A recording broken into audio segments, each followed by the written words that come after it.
What's up everybody, my name is Sawyer Hartman and today me and my buddy Clint are going to be walking you through 4 simple photography lighting setups that only require one light and they will change your photography forever. So without further ado, let's dive straight into today's video and learn something new.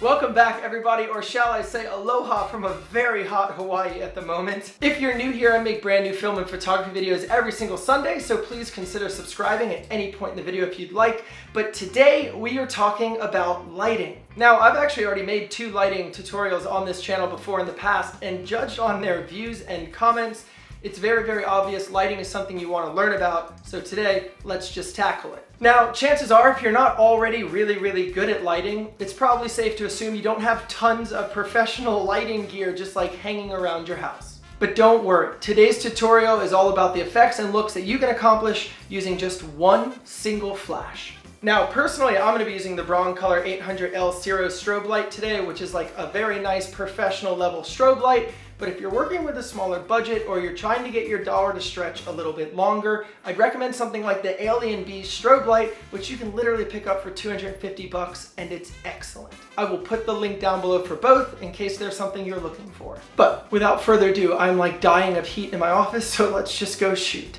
So our first lighting setup is actually going to be perfect for indoor portraits. The goal of this lighting setup is to evenly light the face and eyes while accentuating the cheek lines and the jawbones. This look is called Paramount Lighting and it's very flattering. Now the placement of your light is actually going to be quite simple. You're going to want to place the light directly in front of your subject, just above their head. And then once the light is in place, you're going to want to angle it 45 degrees down so that the light illuminates both the face and falls down the front of your subject. And then you shoot. Now, if there are no shadows under the cheeks or neck of your subject, it means the light is probably too far back and you're going to need to bring it closer to your subject. The light shooting straight down on your cheekbones is what creates the shadows. And then adversely, if you have shadows over the eyes, it means the light is too close and it will need to be pushed back. The shadows over the eyes are created when the light hits this top part of your eye and casts a shadow down. So move the light a little further back so that the light can actually reach your eye. The final result, when done right, should look something like this. Notice the really nice, soft, even lighting across the skin of the face, while also having a really nice pop of light in the eyes, and that iconic definition in the facial features that we were looking for. If all of these elements appear in your photograph, you nailed it. The second lighting technique is literally one of my favorite things to do in all of photography. The concept is simple. Shoot in the bright middle of the day sun, but use a flash to put extra light on just your subject. This extra little pop of light causes the background to get darker and the effect that comes out is just incredible. I call it exposure jumping. I have no idea what the term is, but it looks sick. Now, to pull this off, not only are you going to need a pretty powerful flash, but you're also going to need an ND filter for on your lens to be able to compensate for the bright sunlight and a flash on top of it. Now, the lighting placement for this setup could be anywhere. You just want to make sure that your flash is angled at your subject. And literally, once the light is pointed at your subject, just take the photo, and without any editing or post-production, the effects look incredible. This is just a prime example about how knowing your lighting can change your style instantly. So once you start mastering this, try lighting your subject from different angles and just really have fun experimenting with this one. Our third lighting technique is actually known as Rembrandt lighting.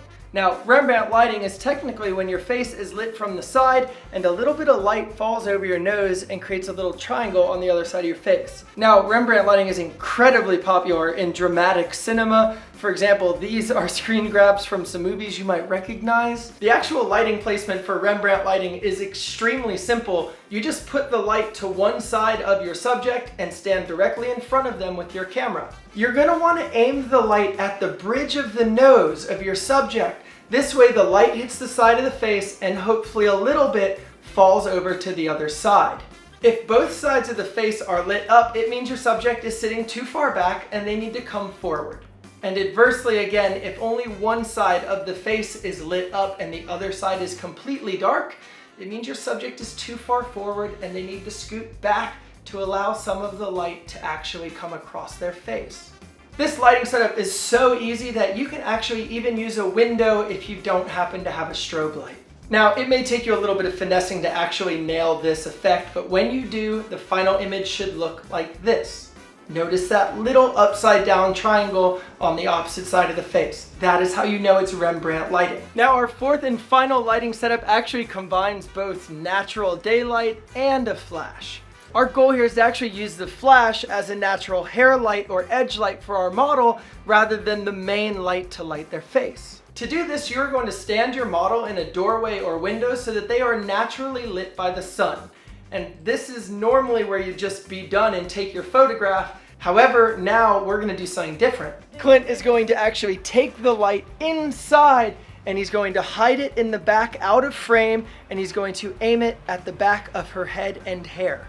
This little extra pop of light will not only add dimensions to your lighting setup, but it will separate your subject from the background, creating depth, creating a better composed image, creating a more dynamic lighting setup. Now you can experiment in the direction you light your subject from, or even the power and strength of the flash itself, but having this knowledge of how to blend flash with actual real world sunlight is a skill set you need to be nurturing and actually working on as a photographer almost daily. Be patient with yourself. This one might take a little while to fully get dialed, but when you do and you get it right, this technique is going to be something that you use in more ways than you ever imagined. And that now makes up the 4 lighting setups that I thought you needed to know to be able to start your journey in lighting. Just always keep in the back of your head, photography is light, so you need to learn how to use it. I hope this helped.